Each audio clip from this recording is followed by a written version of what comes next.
मैं अमरजीत आप लोगों के लिए आज फिर से एक इंटरेस्टिंग केस लेकर के आया हूँ जिसका नाम है both kidney ectopic.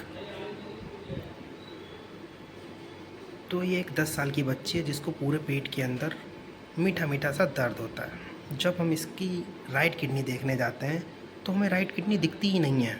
Right kidney की जगह पे हमें बबल लूप दिखता है जिसमें डर्टी शैडो नज़र आता है और गैसिस फॉर्म दिखती है। और ठीक उसे right lobe of liver Riedel lobe में राइट लोब के रिडल लोब नज़र आता है, उसके नीचे किडनी हमें नज़र ही नहीं आ रही है। फिर हम लेफ़्ट किडनी देखते हैं, क्या पता लेफ़्ट किडनी के साइड दोनों किडनियाँ हों या फिर एक किडनी हो इसकी या फिर एक किडनी हो ही ना। जब हम लेफ़्ट साइड में जाते हैं तो वहाँ पर भी हमें कोई किडनी नज़र नहीं आती है। जब लेफ़्ट साइड में देखते हैं तो स्प्लीन दिखता है, वहाँ भी बबल लूप दिख रहा है, उसका गैसियस और डर्टी शैडो नज़र आ रहा है, लेकिन किडनी हमें नज़र ही नहीं आ रही है।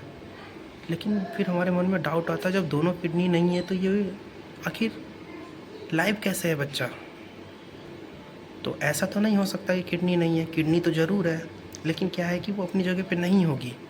तो अब हम क्या करते हैं, इनका यूरिन ब्लडर एक बार देखते हैं। जब हम यूरिन ब्लडर देखते हैं तो उसके अंदर यूरिन दिखता है, इससे हम क्लियर हो जाते हैं हाँ किडनी तो है, लेकिन वो कहीं और हो सकती है।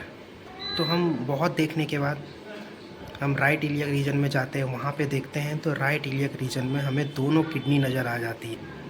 लेकिन दोनों किडनी तो नज़र आती है, लेकिन फिर से एक इंटरेस्टिंग बात निकल के आती है कि दोनों किडनी आपस के में फ्यूज्ड हो रही है। इससे हमें ये पता चलता है ये क्रॉस फ्यूज रेनल एक्टोपिया का केस है। जब दो किडनी आपस में जुड़ जाती है, मर्ज हो जाती है, फ्यूज्ड हो जाती है, तो हम उसको क्रॉस फ्यूज रेनल एक्टोपिया कहते हैं। और जब कोई भी किडनी अपनी जगह पर यानी कि रेनल फोसा के अंदर किडनी नहीं दिखती है, उसकी जगह से कहीं और दिखती है, तो उसको हम एक्टोपिक किडनी कहते हैं। जैसे कि इस केस के अंदर दोनों किडनी अपनी जगह पर है ही नहीं, बल्कि दोनों किडनी एक तीसरी जगह पे लोकेटेड है राइट इलियक रीजन में, यानी कि बोथ किडनी एक्टोपिक है और बोथ किडनी आपस में जुड़ी हुई है, फ्यूज्ड है, तो उसको क्या कह दिया हमने, क्रॉस फ्यूज रेनल एक्टोपिया। अब ये होता क्यों है और कैसा होता है मैंने आपको पुरानी वीडियो में बताया था, आप उसको जा कर के देख लेना।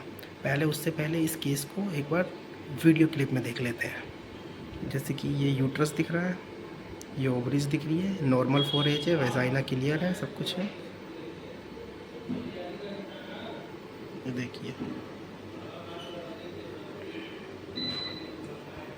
दोनों किडनी आपस में मर्ज है। Liver, left lobe, gall bladder.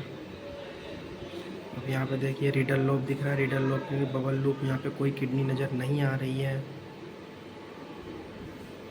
Right lobe of liver के नीचे अब ये स्प्लीन देख रहे हैं,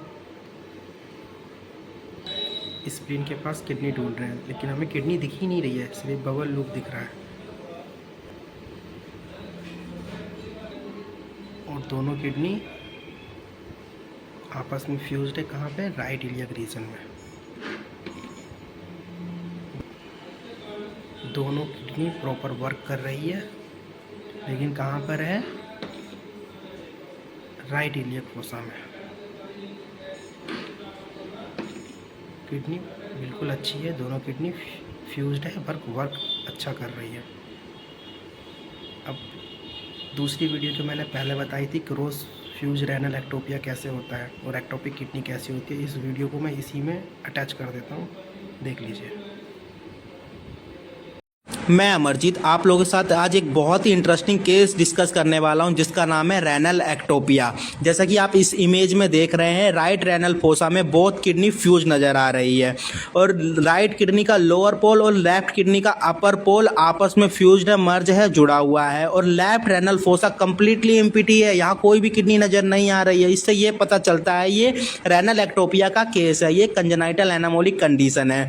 शुरुआती टाइम में यानी माँ के पेट में फीटल लाइफ में जो किडनी होती है हमारे पेल्विक्स एरिया में बनती है, फिर धीरे धीरे डेवलप होकर माइग्रेट हो जाती है बोथ रेनल फोसा में। माइग्रेट कब नहीं हो पाती है? जब एबनॉर्मल ब्लड वीसल, जेनेटिक या डेवलपमेंट फैक्टर या मैकेनिकल फैक्टर में कोई प्रॉब्लम आ जाती है। इस कारण से किडनी या फिर पेल्विक्स एरिया में रह जाती है या फिर एक साइड फ्यूज हो जाती है। ये 5 से 9 वीक के गेस्टेशनल एज में होता है, यानी कि ये डिसाइड तभी हो जाता है 5 से 9 वीक में ही कि किडनी कहाँ रहेगी। धन्यवाद।